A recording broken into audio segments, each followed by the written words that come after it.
তো ভিউয়ার্স, আজকে আমরা যে জিনিসটা নিয়ে কথা বলবো সেটা হচ্ছে ইউজ স্টেট হুক। আপনারা যদি রিয়েক্ট ব্যবহার করে থাকেন এবং রিয়েক্টে যদি ফাংশনাল কম্পোনেন্ট ব্যবহার করে থাকেন, তাহলে আপনারা নিশ্চিত জানেন যে ফাংশনাল কম্পোনেন্টের সাথে আমরা কিছু হুক ব্যবহার করি। আর তার মধ্যে অন্যতম হচ্ছে ইউজ স্টেট হুক। তো আজকে আমরা জানবো ইউজ স্টেট হুকের কাজ। তো ইউজ স্টেট হুকটা যে জিনিসটা করে সেটা হচ্ছে কি আপনার স্টেট ম্যানেজমেন্ট করে এই জায়গায়। এটা কম্পোনেন্ট ওয়াইজ স্টেট ম্যানেজমেন্ট। তো আপনার কম্পোনেন্টের ভিতরে যদি ফাংশনাল কম্পোনেন্টের ভিতরে যদি কোনো স্টেট আপনাকে ধারণ করতে হয় এবং ওই স্টেটের এগেনস্টে যদি আপনি ডাইনামিক্যালি ডাটাগুলোকে রেন্ডার করতে হয়, তাহলে আমরা ইউজ স্টেট হুক ব্যবহার করে থাকি। তো আমি আজকে উদাহরণ দিয়ে বুঝাবো। এখানে আপনি দেখতে পাচ্ছেন যে একটা কারেন্ট স্টেট নামে টেক্সট আছে। এখানে আমি একটা স্টেট বসাবো। সেই স্টেটটা কি হবে? আমি ধরেন একটা স্টেপ স্টেপ ইউজ করব, লাইক প্রত্যেক পদক্ষেপ কত হয় সেটা একটা ভেরিয়েবল দেবো এবং বারবার এই জায়গায় ক্লিক করলে সেটা 1 2 3 এরকম করে বাড়তে থাকবে। তো চলুন শুরু করা যাক। প্রথমে আমাকে যে জিনিসটা করতে হবে, আমাকে একটা ইউজ স্টেট হুক ইনিশিয়েট করতে হবে। তো সেটা কেমনে করব? সেটা হচ্ছে আমি একটা এভাবে থার্ড ব্র্যাকেট দিয়ে নিব। সেই থার্ড ব্র্যাকেটের মধ্যে একটা ইউজ স্টেট হুক ডিক্লেয়ার করলাম। এখন এটার আগে এই থার্ড ব্র্যাকেটের মধ্যে দুইটা জিনিস বসবে। একটা হচ্ছে ভেরিয়েবলের নাম। আমি ভেরিয়েবলের নাম দিলাম স্টেপ, এবং এই ভেরিয়েবলটাকে চেঞ্জ করার জন্য একটা কলব্যাক ফাংশন থাকবে। সেটা নর্ম অনুসারে সবসময় সেট দিয়ে শুরু হয়, তাহলে আমি দিচ্ছি সেট স্টেপ এভাবে। তো স্টেপটা হচ্ছে আপনার ভেরিয়েবলের নাম, আর এই সেট স্টেপ হচ্ছে এই ভেরিয়েবলটাকে চেঞ্জ করার জন্য যে কলব্যাক ফাংশনটা আমি ইউজ করব, সেটা হচ্ছে কি সেট স্টেপ। তো এখানে আমরা দেখতে পাচ্ছি একটা লাল বাতি দেখছে, কারণ হচ্ছে কি ইউজ স্টেট হুকটা আসলে রিয়েক্ট কম্পোনেন্টের মেইন কম্পোনেন্টের ভিতরে আছে। তো আমাকে সেটাকে ইম্পোর্ট করতে হবে। ইম্পোর্ট আমি ইউজ স্টেট করব কোথা থেকে? From react. এসব বোঝা গেছে? ফ্রম রিয়েক্ট থেকে আমি ইউজস্টেট হুকটা ইম্পোর্ট করলাম। ইম্পোর্ট করার পরে এখানে চলে গেছে। এখন আমি চাচ্ছি যে এখানে যে ভেরিয়েবলটা আছে সেটা এখানে আসবে, তাই তো? তো আমি কি করব? আমি করব কি, এখানে ভেরিয়েবলটাকে দিয়ে দিব একটা কার্লি ব্র্যাকেটের ভিতরে স্টেপ দিয়ে দিলে যে জিনিসটা হবে, এই স্টেপের ভ্যালুটা এখানে ডাইনামিক্যালি শো হবে। কিন্তু আমরা দেখতে পাচ্ছি যে কিচ্ছু শো হচ্ছে না, কারণ আমরা স্টেটে আসলে কিছু ইনিশিয়েট করিনি।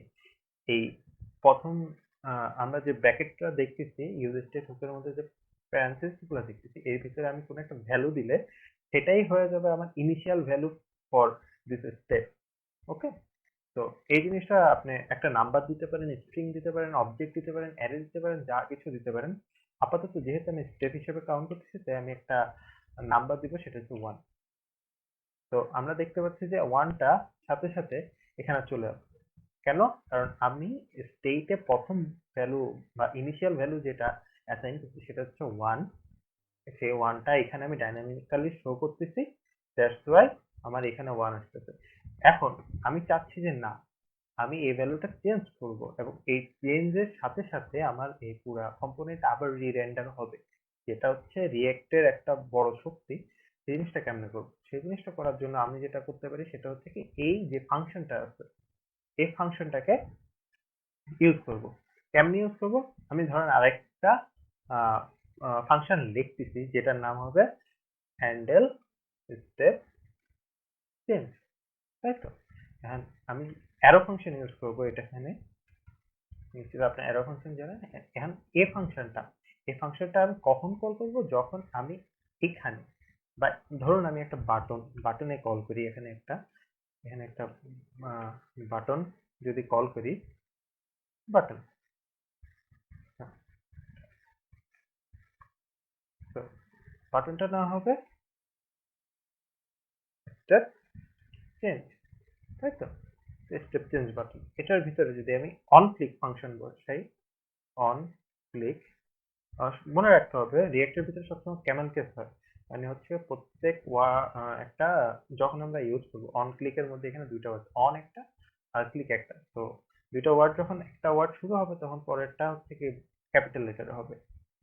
অন ক্লিকের মধ্যে আমি এই handle step, handle step change এই ফাংশনটা পাস করলাম, তাহলে কি হবে, আমার যতবার চেঞ্জ হবে এখানে ক্লিক করা হবে, মানে সরি অন ক্লিকের মধ্যে যতবার ক্লিক করব ততবার আমার এই ফাংশনটা কল হবে। আর এই ফাংশনের মধ্যে আমি কি করব, এই ফাংশনের মধ্যে আমি এই স্টেপটাকে চেঞ্জ করব। এটা কেমনে করব, স্টেপটাকে চেঞ্জ করে একটা ওয়ে আছে, আমি চাচ্ছি যে আমার আগের স্টেপ যেটা আছে সেটার সাথে প্রত্যেকবার এক যোগ করব।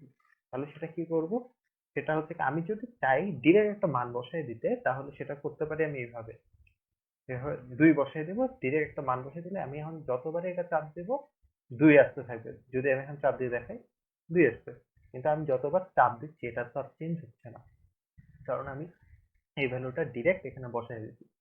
আমি চাচ্ছি এটা না, আমি চাচ্ছি যে যতবার আমি এখানে এই স্টেপ বাটনটাতে ক্লিক করব ততবার এক করে বাড়বে। সেটা আমি কেমনে করব, এটার জন্য আমি এই ফাংশনের ভিতরে একটা কলব্যাক ফাংশন পাই, যেটা আমাকে হচ্ছে কি প্রিভিয়াস ভ্যালুটা দিবে। সেই প্রিভিয়াস ভ্যালুটা কি, সেই প্রিভিয়াস ভ্যালুটা হচ্ছে যেটা আমার এখন আপাতত অ্যাসাইন করা আছে স্টেপের ভিতরে সেটা। তো আমি সেই প্রিভিয়াস ভ্যালুটা এভাবে পেতে পারি, সেই প্রিভিয়াস ভ্যালুটাকে নিব, নিয়ে আমার কাজ কোনটা হবে, আমার কাজ হবে যে প্রত্যেকবার এক এক করে জিনিসটাকে বাড়ানো, তাই তো। তাহলে আমি একটা কনস্ট্যান্ট নিলাম, তাহলে নিউ নিউ স্টেপ আমি নামটা দিলাম, এবং নিউ স্টেপ কোনটা হবে, আমার প্রিভিয়াস যে ডাটাটা ছিল তার সাথে আমি এক যোগ করে দিচ্ছি, তাই তো। এখন এই জিনিসটা একটা ভ্যালু চাই, কারণ সেই ভ্যালুটার বদলে আমি একটা ফাংশন দিচ্ছি, সেই ফাংশনটা এখন যদি কিছু রিটার্ন না করি, এই সেট স্টেপ ফাংশনটা আসলে কোনো ভ্যালু পাবে না। তাহলে আমার কি করতে হবে, রিটার্ন করতে হবে একটা ভ্যালু, রিটার্ন করবো, সেই ভ্যালুটা হবে new state, sorry new step. Okay, তো আমি এটা রিটার্ন করলাম। এখন কি হবে, আমি যখন প্রত্যেকবার এখানে চাপ দেবো তখন এটার মানটা চেঞ্জ হবে, দেখুন এক এক করে বাড়ছে। আশা করি আপনারা বুঝতে পারছেন কিভাবে রিয়েক্ট এর মধ্যে ইউজ স্টেট হুকটা ব্যবহার করা হয়, কিভাবে মানগুলা চেঞ্জ করা হয়। ধন্যবাদ, ভালো থাকবেন, টাটা।